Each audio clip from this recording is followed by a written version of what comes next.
नमस्कार दोस्तों, स्वागत है आप सभी का। आज की तारीख है 29 जुलाई 2026 और चलिए जानते हैं देश भर की सभी ताजा बड़ी और महत्वपूर्ण खबरों को। लेकिन उससे पहले अगर आपने अभी तक वीडियो को लाइक नहीं किया है तो वीडियो को लाइक जरूर कर दीजिए और ऐसे ही हर बड़ी खबर सबसे पहले पाने के लिए हमारे चैनल को अभी तक सब्सक्राइब नहीं किया है तो प्लीज चैनल को जरूर सब्सक्राइब करें। तो चलिए शुरू करते हैं आज की बड़ी खबरों को। दिल्ली की महिलाओं के लिए बड़ी खुशखबरी है। दिल्ली कैबिनेट ने दिल्ली लक्ष्मी योजना को मंजूरी दे दी है। इस योजना के तहत पात्र महिलाओं को हर महीने 2500 रुपए की आर्थिक सहायता सीधे बैंक खाते में मिलेगी। सरकार के मुताबिक 1 अगस्त से आवेदन शुरू होंगे, जबकि दस्तावेजों की जांच के बाद रक्षाबंधन तक पहली किस्त जारी करने की तैयारी है। योजना का लाभ लेने के लिए सरकार की पात्रता शर्तों को पूरा करना होगा, जिसकी विस्तृत जानकारी जल्द जारी की जाएगी। बैंक ऑफ बड़ौदा के करोड़ों ग्राहकों के लिए बड़ी अपडेट सामने आई है। बैंक ने डेटा लीक की घटना की पुष्टि की है, लेकिन साफ कहा है कि कोर बैंकिंग सिस्टम प्रभावित नहीं हुआ है और ग्राहकों का पैसा सुरक्षित है। इस घटना के बाद साइबर ठगी का खतरा बढ़ सकता है, इसीलिए किसी भी फर्जी कॉल, केवाईसी अपडेट के मैसेज या संदिग्ध लिंक पर भरोसा न करें। बैंक खाते की जानकारी और ओटीपी किसी के साथ साझा न करें। अगर खाते में कोई संदिग्ध लेन देन दिखाई दे तो तुरंत बैंक से संपर्क करें।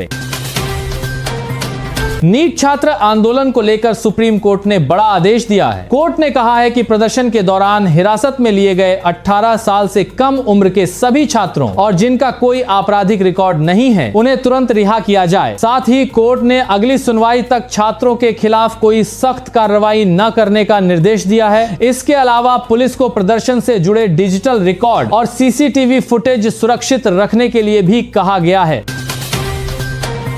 कांवड़ यात्रा को लेकर बड़ा ट्रैफिक अपडेट सामने आया है। कांवड़ यात्रा के दौरान 4 अगस्त से 12 अगस्त तक मुजफ्फरनगर में दिल्ली हरिद्वार हाईवे और गंगा नहर रोड पर सभी वाहनों की आवाजाही बंद रहेगी। इसके अलावा 30 जुलाई से भारी वाहनों पर भी प्रतिबंध लागू होगा। प्रशासन ने यह व्यवस्था कांवड़ियों की सुरक्षा और सुचारू यात्रा को ध्यान में रखते हुए लागू की है। अगर इन तारीखों में आपकी यात्रा तय है तो पहले से वैकल्पिक मार्ग की योजना बना लें ताकि रास्ते में परेशानी न हो।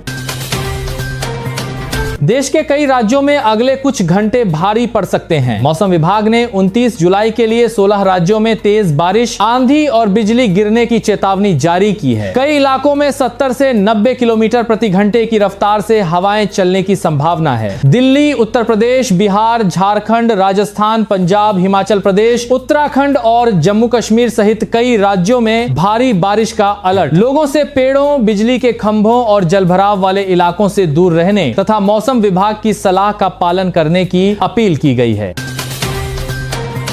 विवाद के बाद केंद्रीय मंत्री ने 99 लाख रुपए की सब्सिडी वापस कर दी है। अपने ही मंत्रालय से मिली 99 लाख रुपए की सब्सिडी आखिरकार केंद्रीय कृषि राज्य मंत्री भागीरथ चौधरी ने वापस कर दी है। संसद में केंद्र सरकार ने बताया कि भागीरथ चौधरी को अपने खीरे के फार्म के लिए यह सब्सिडी मिली थी, जिसके बाद हितों के टकराव को लेकर सवाल उठे थे। सरकार ने संसद में इसकी पुष्टि करते हुए बताया कि सब्सिडी की राशि संबंधित बैंक के माध्यम से वापस की जा रही है।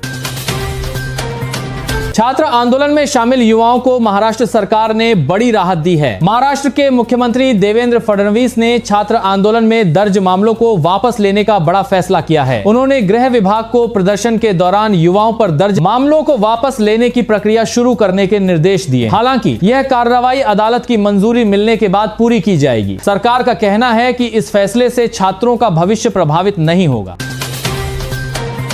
संसद में अखिलेश यादव ने सरकार पर बड़ा राजनीतिक हमला बोला है। उन्होंने कहा कि धर्मेंद्र प्रधान को हटाकर प्रधानमंत्री को बचा लिया गया। अखिलेश यादव के मुताबिक शिक्षा मंत्री धर्मेंद्र प्रधान को हटाने का फैसला प्रधानमंत्री को राजनीतिक नुकसान से बचाने के लिए लिया गया। उन्होंने कहा कि बढ़ते छात्र आंदोलन और लोगों की नाराजगी के कारण सरकार को यह फैसला लेना पड़ा। अखिलेश ने दावा किया कि सरकार छात्रों के आंदोलन के आगे झुक गई और इसे देश के युवाओं की बड़ी जीत बताया। साथ ही उन्होंने मांग की कि छात्रों के भविष्य से जुड़े मामलों में जिम्मेदार लोगों के खिलाफ सख्त कार्रवाई की जाए ताकि ऐसी घटनाएं दोबारा न हो।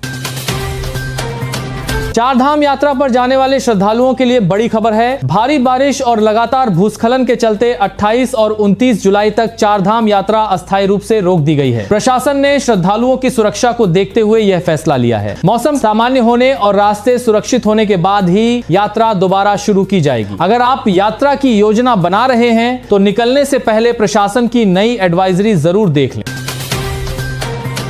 दिल्ली में लाखों राशन कार्ड धारकों पर सरकार ने बड़ी कार्रवाई की है। सत्यापन के दौरान 1,79,000 से ज्यादा राशन कार्ड रद्द कर दिए गए, जिससे करीब 7,45,000 लोग राशन योजना से बाहर हो गए हैं। सरकार का कहना है कि कार्रवाई उन लोगों पर हुई जिनकी आय पात्रता सीमा से अधिक थी, जिन्होंने लंबे समय तक राशन नहीं लिया या जिनके कार्ड डुप्लीकेट अथवा मृत लोगों के नाम पर बने हुए थे।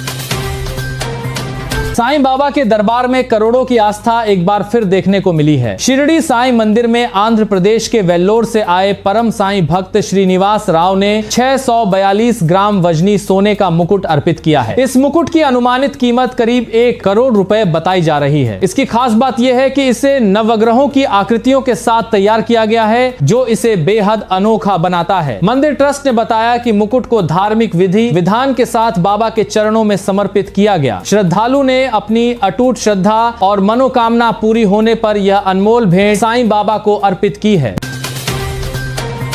यूपीआई से पेमेंट करने वाले करोड़ों यूजर्स के लिए जरूरी खबर है। एनपीसीआई ने सभी यूपीआई ऐप्स और बैंकों से कहा है कि ग्राहकों के मोबाइल नंबर, यूपीआई आईडी और बैंक खाते की जानकारी को मास्क किया जाए, यानी पूरी जानकारी अब स्क्रीन पर दिखाई नहीं देगी। यह कदम डिजिटल पर्सनल डेटा प्रोटेक्शन कानून के तहत ग्राहकों की प्राइवेसी और सुरक्षा बढ़ाने के लिए उठाया जा रहा है। इससे साइबर ठगी और व्यक्तिगत जानकारी के दुरुपयोग का खतरा कम होगा। इस नए सिस्टम को 4 सितंबर 2026 तक लागू करने की तैयारी चल रही है।